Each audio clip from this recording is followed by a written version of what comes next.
Olá, tudo bom com vocês? Tô vindo aqui bater um papo. Esse não é um vídeo pra trazer conteúdo, mas pra bater papo.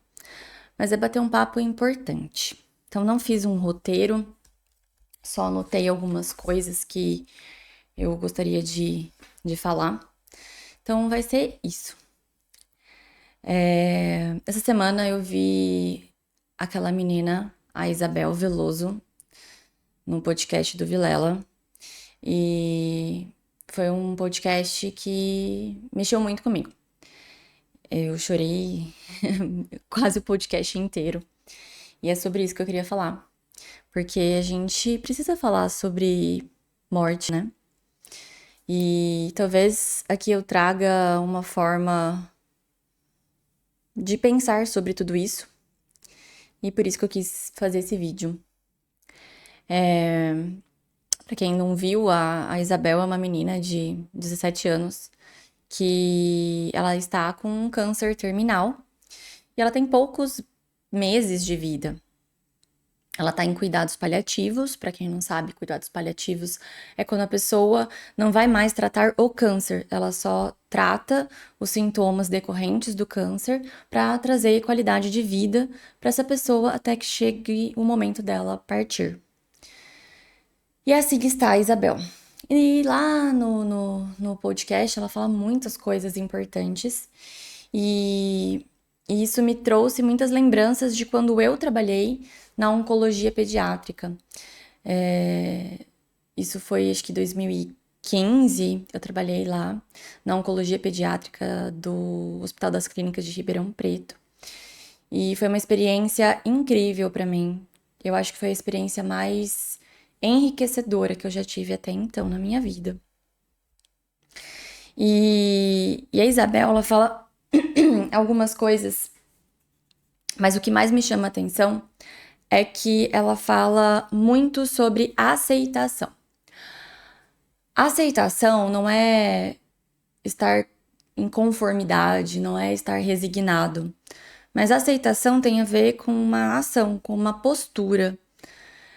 A aceitação tem a ver com a abertura para sentir e viver aquilo que é preciso, aquilo que está dado, aquilo que não está sob o nosso controle. Pode ser uma emoção, pode ser uma situação, pode ser um pensamento, mas aquilo que não está sob o nosso controle, a gente tem abertura para olhar para isso. E a morte é um tema que a gente não tem abertura. Nós sabemos que vamos morrer, mas a gente não quer pensar sobre isso. E talvez por isso que seja tão importante a Isabel vir falar sobre isso. E tem algumas falas dela que me fizeram pensar. Ela fala uma das coisas que reclamar não vai fazer ela se curar. E a reclamação é quando a gente fica brigando com aquilo que é, né?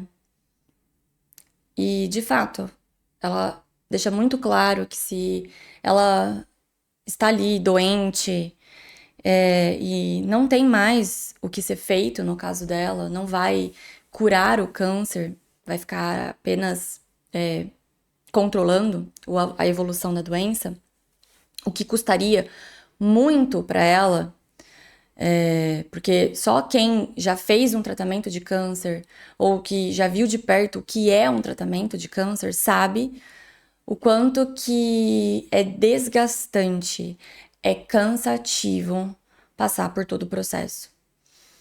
Então, na hora que ela entendeu que ela não teria mais chance de cura, ela escolheu viver. Olha que coisa mais interessante. Então, ela aceitou aquilo. Então, se ela tivesse ficado reclamando, por que eu, por que comigo, eu não acredito, ou não aceitasse, né, essa postura, esse posicionamento ali da equipe médica, e se colocasse em situações, né, que ficaria pior. Essa é a verdade. O reclamar, o não aceitar, tornaria esse momento que já não é nada fácil, que já é muito complicado, ainda pior. E ela fala que talvez se ela ficasse lutando contra isso, ela adoeceria mais. Continuar fazendo um tratamento que já trouxe vários prejuízos para ela, faria ela adoecer mais rápido. Então, ela, diante de uma condição que não tem mais o que ser feito, ela escolheu fazer alguma coisa. Não está sob o controle dela como o organismo dela reagiu ao tratamento, mas está sob o controle dela decidir como ela vai viver até o dia que ela não puder mais viver. E isso é muito bonito na fala dela. Porque a aceitação acho que tem a ver com isso, né? Tem a ver com a gente poder ter o controle daquilo que faz sentido pra gente. Então ela quer viver os últimos dias de vida dela de acordo com aquilo que torna a vida dela significativa. E muitas vezes a gente tá ali no piloto automático e não pensa sobre isso. Aliás, tem uma outra fala dela também que me chama muita atenção, é quando ela fala que o câncer foi a pior coisa e a melhor coisa que já aconteceu com ela. Porque apesar do câncer nunca ser uma coisa confortável, uma coisa boa, ter passado pelo câncer fez com que ela vivesse a vida fora do piloto automático, fez com que ela vivesse a vida de forma intensa, de forma inteira, de forma entregue. Então, não vou ficar aqui me estendendo muito na fala dela, porque o objetivo é a gente poder refletir sobre a morte. Mas ela faz do limão uma limonada, né? Ela faz de um problema muito grande uma oportunidade de dar um sentido diferente para esse momento. Então, isso é muito bonito de ver no discurso dela. E ela encerra ali falando que ela não tinha o que ela queria deixar para as pessoas, mas o que ela queria era fazer um pedido para que as pessoas vivessem aquilo que ela não vai poder viver. Isso me chamou muito a atenção, né? Porque dói a gente ver uma menina cheia de sonhos, cheia de vida, linda, tendo um discurso assim. Mas a vida é assim, a vida nem sempre vai ser confortável, nem sempre vai ser bonita, nem sempre vai ser fácil. Muito pelo contrário. Mas como que nós vamos atuar em cima daquilo que nem sempre é fácil? A Isabel escolheu fazer do melhor jeito que ela podia, fazer do limão uma limonada. Então é muito bonito de ver o enfrentamento dela sobre o câncer. E aí o que eu queria mesmo trazer aqui era sobre um conceito que a gente tem no estoicismo. Estoicismo, para quem não sabe, é uma escola filosófica grega da antiguidade. E os estoicos eu gosto muito, né? Eu trabalho com terapia cognitivo-comportamental, que tem uma base filosófica muito marcada no estoicismo. Então eu gosto muito, faz muito sentido para mim. E eles têm um conceito que se chama memento mori, que significa lembrar que você vai morrer. E aí você para e pensa, nossa, por que que alguém teria isso como uma coisa boa? Por que que eu preciso ficar me lembrando que eu vou morrer? E eu pergunto, por que não pensar que você vai morrer? Porque você vai. Isso não quer dizer que a vida precisa ser mórbida. Não é isso, não é essa a proposta. A ideia é de que você, pensando a sua morte, viva mais a sua vida. Tem uma frase que eu anotei, inclusive, que é do Epiteto. Eu acho que é do Epiteto. Depois eu coloco aqui embaixo. Fala: mantenha a morte e o exílio diante de seus olhos todos os dias, juntamente com tudo aquilo que parece terrível. Ao fazer isso, você nunca terá um pensamento básico nem um desejo excessivo. Ou seja, ele coloca aqui que quando a gente tem essa consciência da finitude, você talvez viva de uma forma muito mais intensa, muito mais entregue. Só que geralmente a gente foge. Por quê? Porque eu até acho natural. A morte, a perda, ela traz tristeza, ela traz sentimentos disfóricos para nós. A gente experimenta sentimentos desprazerosos quando falamos de morte. E aí, do movimento natural, nós fazemos o quê? Decidimos fugir disso, evitar esse tipo de coisa. Só que ao fazer essa evitação, você pode entrar num campo muito perigoso, que é o piloto automático. É você buscar viver uma ilusão na sua vida.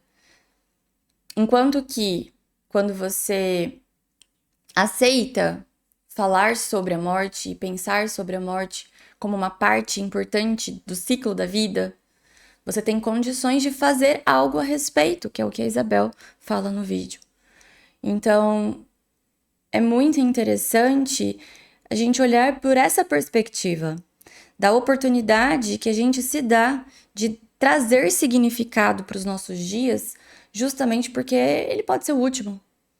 E aqui não é aquela ideia de você fazer tudo uma loucurada e fazer tudo o que você quer, porque pode ser que você acorde amanhã, né?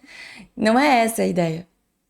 A ideia é que, tendo a consciência de que você é finito, de que as coisas são finitas e que as pessoas são finitas, você consiga atribuir um significado a tudo isso.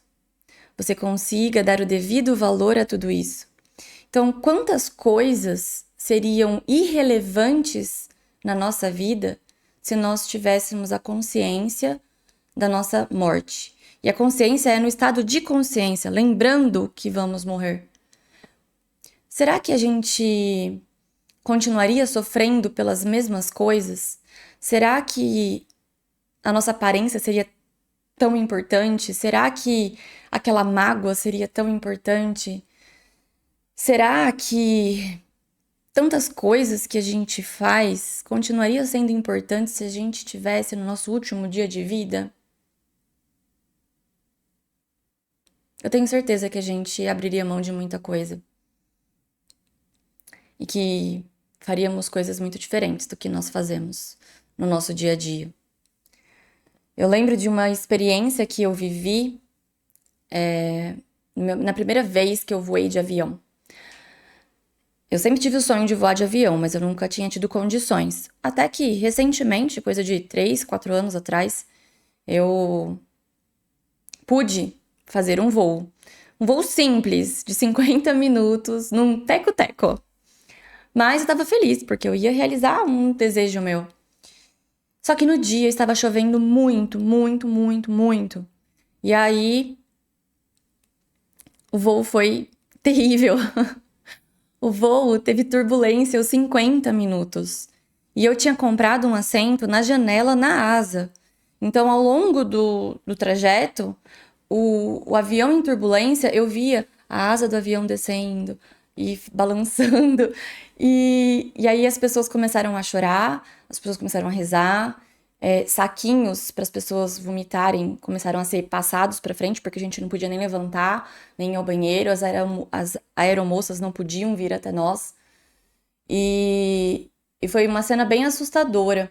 Eu lembro que os primeiros 10 minutos eu fiquei um tanto quanto em choque, mas de repente eu tive a consciência de que ali eu não tinha o menor controle. Eu não tinha o que fazer. Se o avião caísse, eu não tinha controle. E ao contrário do que talvez algumas pessoas ali estivessem experimentando, isso trouxe para mim uma paz. A paz de viver sem sentir que você precisa estar no controle. A paz da entrega. A paz do desapego a esse controle. Foi algo surreal, onde eu experimentei uma calma. Então foram 10 minutos de ansiedade, de turbulência, até que eu entrei em contato com isso. E ali eu parei e resolvi prestar atenção naquele momento. Eu resolvi olhar o que estava acontecendo em volta, eu resolvi olhar a asa balançando, eu resolvi olhar o céu caindo chuva, eu resolvi me perceber naquele momento e eu comecei a refletir a minha vida, se acabasse ali naquela hora. E foi algo muito importante para mim, porque eu tomei consciência de que se a minha vida acabasse ali, a única coisa que eu tinha para lamentar era que eu não ia poder continuar vivendo, porque eu gosto muito de viver. E foi muito, muito legal, porque eu voltei. Eu eu amei todo mundo que eu quis amar e as pessoas que eu amei sabiam que eram amadas por mim. Eu todos os dias faço esforços para ser coerente com os meus valores, com os meus princípios. Todos os dias eu faço esforços para ser a melhor versão que eu posso ser. Inclusive, a minha primeira tatuagem que eu tenho nas costas, ela diz ser forte e o melhor de mim, porque eu sei que eu sobreviverei. Aí entra nas minhas filosofias, mas essa ideia de que isso sempre passou pela minha cabeça. De que a gente tá aqui de forma transitória, de forma breve, e que eu preciso viver de forma coerente com aquilo que faz sentido para mim. Tem uma abordagem dentro da psicologia que se chama terapia de aceitação e compromisso. E ela é muito interessante porque ela fala justamente sobre você criar uma vida significativa. Você aceita aquilo que não está sob seu controle, para que você esteja comprometido com aquilo que faz sentido para você, para que você seja comprometido com os seus valores. E aí, você aceitando aquilo que não está sob seu controle e se comprometendo com aquilo que é valoroso para você, você vive uma vida significativa. Recentemente também eu tive alguns atendimentos sobre morte. E aí eu achei interessante que uma paciente minha trouxe que ela foi atrás de ser cremada, da cachorrinha dela ser cremada. E eu achei isso muito legal, porque ela precisa coragem para olhar para isso, para olhar para aquilo que dói. Precisa ter muita consciência e muita empatia para preparar a sua morte para aqueles que ficam também. Mas se a gente não tiver essa abertura para pensar a morte, nós vivemos no piloto automático e deixamos ainda mais peso para aquelas pessoas que ficam. Então eu achei isso muito interessante. Coincidentemente, na mesma época, no mesmo período, eu fui atrás de um seguro de vida. Eu fechei um seguro de vida. E aí a pessoa que me vendeu o seguro de vida falou que muitas pessoas se recusam a atendê-la porque acham que pode ser um mau presságio, que falar sobre morrer ou então ter algum preparo para isso pode atrair a morte para a pessoa e que pessoas se recusam a falar com ela. E isso é bizarro, porque a gente sabe que a gente vai morrer. A gente sabe. Não adianta a gente não querer receber alguém, a gente não querer fazer um seguro de vida, não adianta a gente não querer pensar na morte, não adianta você não querer procurar um médico para ver se tua saúde tá boa ou não. Porque se você estiver doente, você vai ficar doente e a morte vai chegar, se esse for o caso. Mas a gente tem essa ilusão de que não pensar, não tocar, evitar, vai ter algum tipo de controle, e isso é uma fantasia. Então é muito importante que a gente pense a nossa morte e que a gente entre em contato com a finitude, para que tudo isso seja muito mais natural, porque é natural. A morte é parte da vida, né? Acho que um dos, não, eu acho que é o mais. O desenho que eu mais amo na vida é o Rei Leão. E o tema do Rei Leão é o ciclo da vida, né? O ciclo sem fim. E tem uma cena do Mufasa com o Simba que ele fala exatamente sobre a morte, né? Ele vai ensinando o Simba. Que coisa mais linda. Ele tá ali com o filho dele, ensinando que um dia ele não vai estar ali e que ele vai assumir o lugar dele. E ele fala que esse é o ciclo da vida. É linda, linda essa cena. Rei Leão me emociona.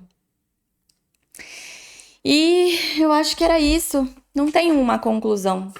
Esse vídeo não é um vídeo de conclusão. Esse vídeo é um vídeo de reflexão. Ah, eu também lembrei de quando eu trabalhei na oncologia pediátrica, eu lembro de uma situação que eu vivi com um supervisor meu. Na verdade, eu tinha um paciente meu, uma criança de 4 anos com um tumor ósseo, e ele estava mal. E eu fui fazer o atendimento, fui até o leito fazer o atendimento, levei vários brinquedos. Quando eu cheguei lá, ele estava passando mal devido à quimioterapia. E eu entrei, vi aquela cena, fiquei altamente angustiada de ver uma criança de 4 anos passando por aquilo, sendo furada, sendo, né? Por mais que aquilo ali fosse algo muito importante para que ela ficasse bem, é muito difícil você vivenciar aquilo. Então, como ela tava passando mal, né? Ele, na verdade, né? Ele estava passando mal. Eu peguei os brinquedos e decidi que eu voltaria em outro momento. E aí, eis que ele tá ali vomitando assim. Ele faz assim pra mim, pedindo pra eu esperar. Aquilo me deu um nó na garganta. Eu continuei ali parada com os brinquedos e depois que ele passou mal, depois que ele se recompôs, a enfermeira fez o que tinha que fazer ali. Ele apontou pra mim que ele queria brincar com o pula pirata. Aquilo foi um nó na garganta, mas segui com o atendimento e foi ótimo. Porém, quando eu saí daquele leito, aquilo me doeu profundamente. Aquilo me revoltou. Eu tava aprendendo a lidar com isso. Então, eu falei, como pode, né? Como pode ele tá ali passando mal, doente, com tudo isso, e ele ainda quer brincar? Como que, né? Que mundo injusto. Então, eu fiquei muito mobilizada com esse atendimento. E eu saí e fui conversar com o meu supervisor, na época, que era um supervisor maravilhoso, incrível, que fazia muitos anos que ele trabalhava na oncologia. Então, ele tinha muita experiência ali. E aí, ele ficou. Ele me deu uma bronca, que foi a melhor bronca que eu já tomei na minha vida, foi a maior lição que ele me ensinou. E eu sou muito grata por tudo que eu aprendi com ele. Ele olhou pra mim e falou assim: "Eu não acredito que você tá falando isso pra mim. Eu não acredito que eu te escolhi errado. Não pode ser." Ele falou: o teu paciente tá te mostrando a vida. Ele tá te mostrando que ele quer viver, que ele tá vivo. Por que motivo você tá olhando pra ele só através da doença? Por qual motivo você tá olhando pra ele só através da morte? Você tá sendo injusta com ele, olhando pra ele desse lugar. Ele tá mostrando pra você vida. E aquilo me impactou muito. E ele falou pra mim: "Você nunca mais olhe pra alguém dessa forma. Enquanto tiver vida, você vai olhar a vida." E essa lição eu levo pra mim. Eu levo pra minha vida. Enquanto a gente estiver respirando, a gente tem o que fazer, a gente tem o que viver, a gente precisa continuar, fazer do limão uma limonada quando for preciso. E justamente por pensar a morte é que a gente tem como viver melhor a vida. Enfim, não sei nem como concluir esse vídeo, porque realmente é só uma reflexão. Mas eu espero que te ajude, que traga algum benefício para você.